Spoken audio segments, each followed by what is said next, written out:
Amigos, buenas tardes. Soy el arqueólogo Ricardo Rojas Gómez, responsable del proyecto de protección técnica y legal del patrimonio arqueológico del Centro INAH Chiapas. Este día pues estamos grabando una capsulita en conmemoración el 3 de mayo, el Día del Arqueólogo, y pues vamos a platicar un poco, no tanto de la ciencia, de cuestiones como técnicas, sino más bien un poco del quehacer y de cosas anecdóticas y quizás chuscas que pasan a la hora de hacer arqueología, y no tan chuscas también. Hay unas cosas que no son tan agradables, pero que nos suele pasar en el día a día como arqueólogos, sobre todo cuando estamos en el campo. Soy egresado de la Facultad de Antropología de la Universidad Veracruzana, y pues ya tengo aproximadamente unos 8 años trabajando en el Centro INAH. Bueno, la primera cuestión que le quiero comentar es que la arqueología, como sabrán, es la ciencia que estudia las culturas pasadas a través de sus restos materiales. Esa es como la definición básica de lo que es la arqueología. Nos toca analizar y tratar de entender las culturas que ya no existen a través de objetos que han dejado a través del tiempo. Y bueno, también tengo que decir que en ese sentido la arqueología es una profesión que muy chuscamente te hace hacer otras profesiones, y esto lo digo porque generalmente en el contacto con las comunidades, pues la gente no sabe qué es lo que hace un arqueólogo y ni siquiera que existe la carrera como tal, ¿no? Y entonces esto lleva a que las personas generalmente te digan que eres de otra profesión. Muy comúnmente te llaman ingeniero o arquitecto, ¿no? Que es lo más común, ¿no? Y es lo que ellos conocen o lo que entienden que hacen, ¿no? Eres o ingeniero o arquitecto, pero pues también entre todas esas profesiones que a veces te suelen decir, pues llegas a ser maestro, geólogo, topógrafo, geomorfólogo también, por ahí alguien me ha dicho, y lo más chusco que me ha dicho precisamente un ingeniero, pues me dijo ingeniero arqueólogo, ¿no? Que digo, como sabrán, pues no existe como tal, ¿no? la ingeniería en arqueología, ¿no? Pero vaya, son ese tipo de cositas chuscas que suelen pasar en el trato con las comunidades y con la gente también, que a veces se acerca al instituto a hacer algún trámite, sobre todo de cuestiones de no afectación al patrimonio. Bueno, en otra cuestión, yo siempre digo cuando me preguntan que por qué estudiar arqueología, es porque para mí es como la combinación perfecta entre historia y geografía.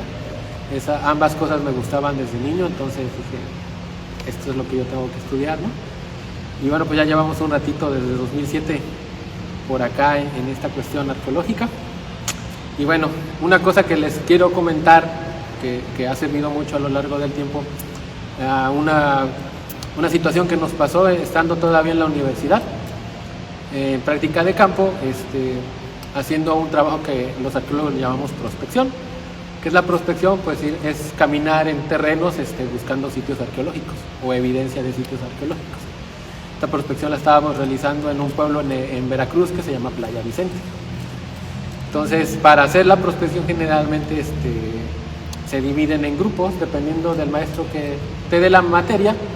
Te dividen en grupos, o cada quien agarra un transecto que le llamamos, ¿no? Una línea para caminar. Estando en campo con la maestra que nos daba la materia, que ella nos estaba enseñando ese día, y como nos dividió por grupos, otros grupos estaban haciendo trabajo en otra área. Entonces de repente empiezan a sonar balazos, ¿no? Y dices, caray, ¿no? Y dice un compañero, ¿no? Un compañero arqueólogo que se llama Ito, me dice, chuscamente, ¿no? Ahí va uno, ¿no? Ahí va dos, refiriéndose a los compañeros, ¿no? Y nosotros así como de, no, pero ¿qué pasó, no? Entonces, cuando estábamos tratando de analizar la situación, cuando de repente pues vemos que pasan los compañeros, pues casi corriendo, ¿no? Digo, si algo pasó, porque ahí van los compañeros, ¿no? Entonces, efectivamente, ya cuando nos reunimos, al terminar la jornada laboral, pues nos comentaron que efectivamente los balazos habían sido al aire, pero por ellos, ¿no? ¿Qué es lo que pasó en esa situación? Pues que el propietario del terreno donde estaban caminando, pues los vio, se les hizo extraño ver a chavos, ¿no? Y sobre todo luego con la pinta que nos cargamos, ¿no? Generalmente con el pelo largo y barbudos, ¿no? No todos, pero generalmente es así. Y pues la bronca fue que como ellos no se presentaron, pues al propietario del terreno pues se le hizo extraño y lo que hizo fue ahuyentarnos tirando balazos al aire, ¿no? Eso nos deja, o me dejó a mí una lección de que siempre que estemos trabajando en cualquier lado, sobre todo en terrenos ajenos, hay que presentarse, ¿no? Hay que buscar al propietario o los propietarios y presentarnos y comentarles el trabajo que se tiene que realizar para evitar este tipo de situaciones peligrosas, ¿no? Porque al fin y al cabo son cuestiones de riesgo que tenemos en el trabajo, pero que se pueden evitar. En ese sentido, tiempo después, ya en el ámbito laboral,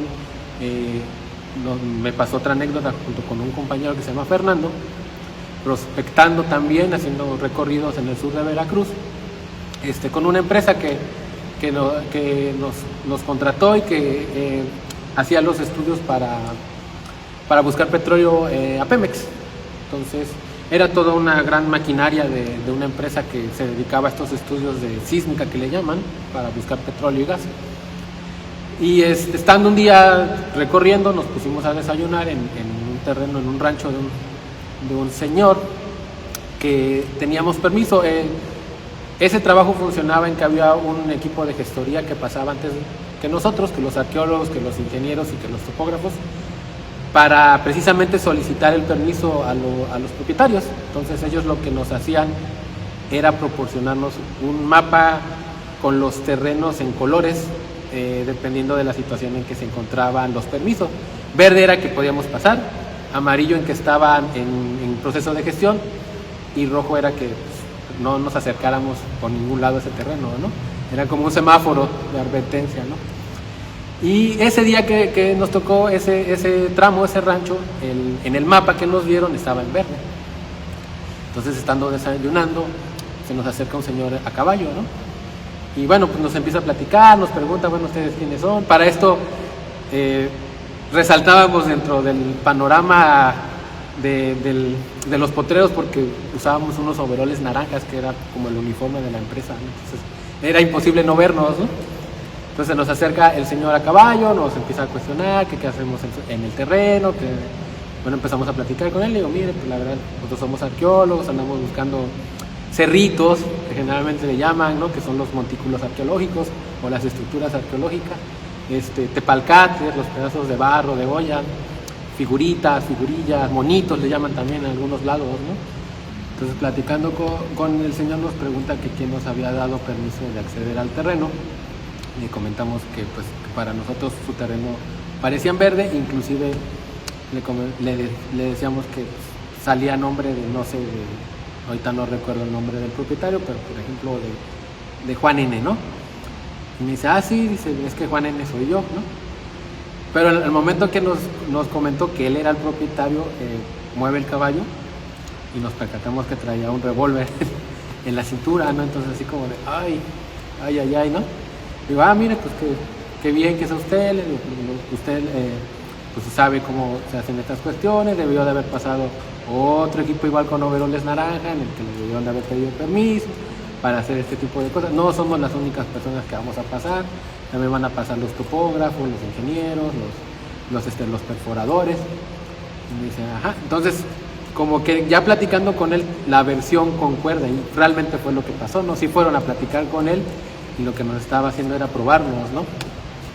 Entonces ya una vez que pues, ya vio que estábamos así como nerviosos y pues un poco sacados de onda, pues nos comentó que sí, que efectivamente se habían ido a platicar con él y que había dado permiso, que no había bronca que pasáramos por sus terrenos, y que agradecía mucho que tuviéramos esa cuestión de presentarnos y decirle qué es lo que hacemos, ¿no? Porque, sobre todo porque en aquel momento en el que hacíamos ese trabajo había una ola de inseguridad en el sur de Veracruz, habían habido muchos secuestros.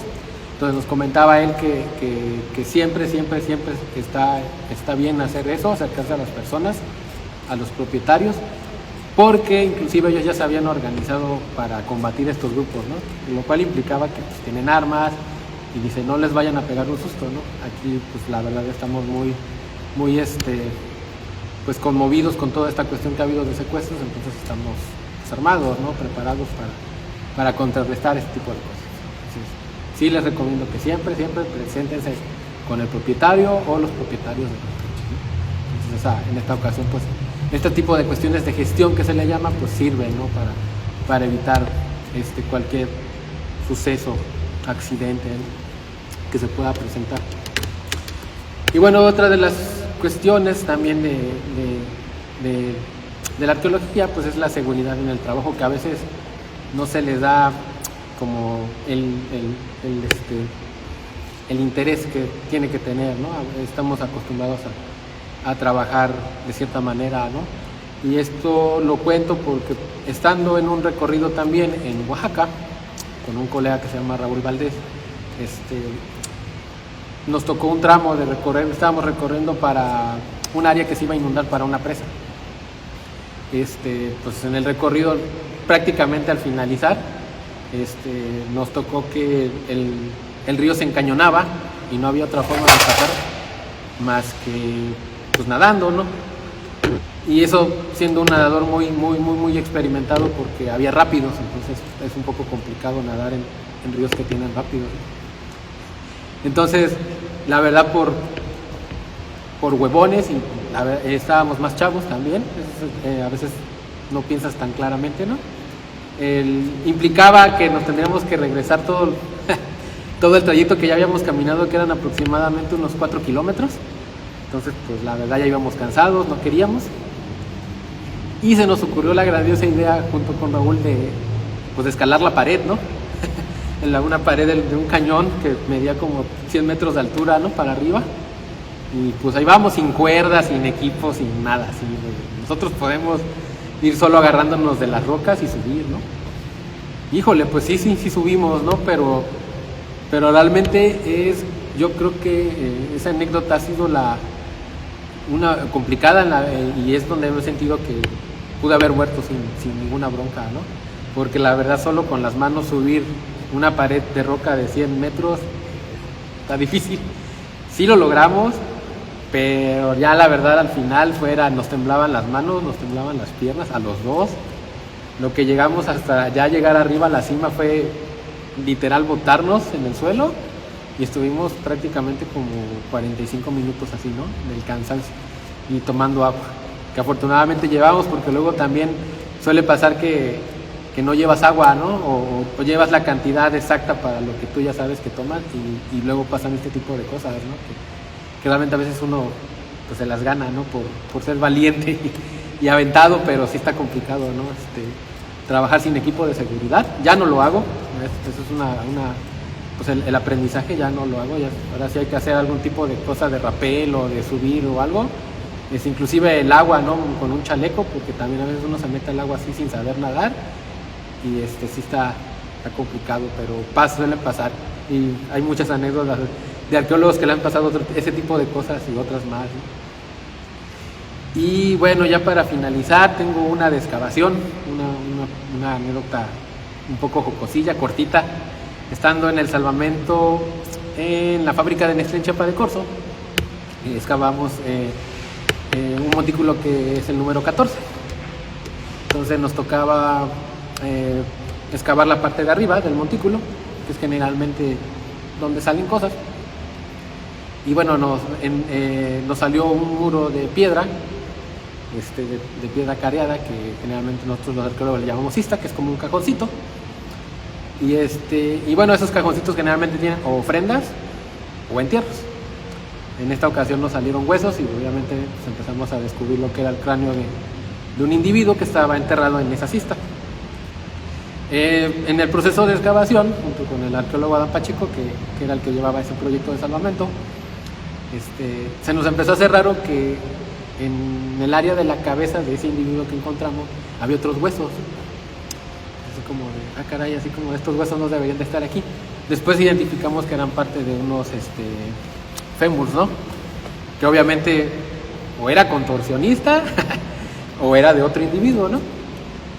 Pues ya empezando siguiendo el proceso de excavación, pues nos dimos cuenta que efectivamente era de otro individuo, el cual estaban encontrados, y digamos que la cabeza del primer individuo que encontramos estaba en sus rodillas y viceversa. Entonces, al ver la posición, es una posición muy extraña, ¿no? De hecho, yo es el único entierro que he visto en esa posición, que estén como encontrados. Entonces decidimos bautizarlo como el entierro del 69, por la posición sexual. Obviamente no estaban haciendo la posición sexual, pero mira, dice, la cabeza está aquí y la otra cabeza está acá, ¿no? Entonces, era así nos referíamos, ¿no? Como vamos a sacar el entierro del 69, ¿no? Que realmente era el elemento 3, entierro 4 del montículo 14 de Chiapa de Corzo. Pero así lo bautizamos, ¿no? Y así nos referíamos en la manera informal del día a día del trabajo, ¿no? Ya obviamente eso no está en el reporte, ni siquiera lo explicamos, ¿no? Pero son cosas como chuscas y cosas que se nos ocurren como arqueólogos, y al ver los contextos, ¿no? También haces hasta como una explicación de por qué están así, ¿no? Pero vaya, la realidad es que estaban depositados en una forma muy extraña, ¿no? Muy inusual para las cosas que se encuentran en Chiapa de Corzo. Y bueno, pues esas son las anécdotas que les traigo el día de hoy. Un saludo a todos los amigos del Museo Regional de Chiapas. Instituto Nacional de Antropología e Historia. Secretaría de Cultura.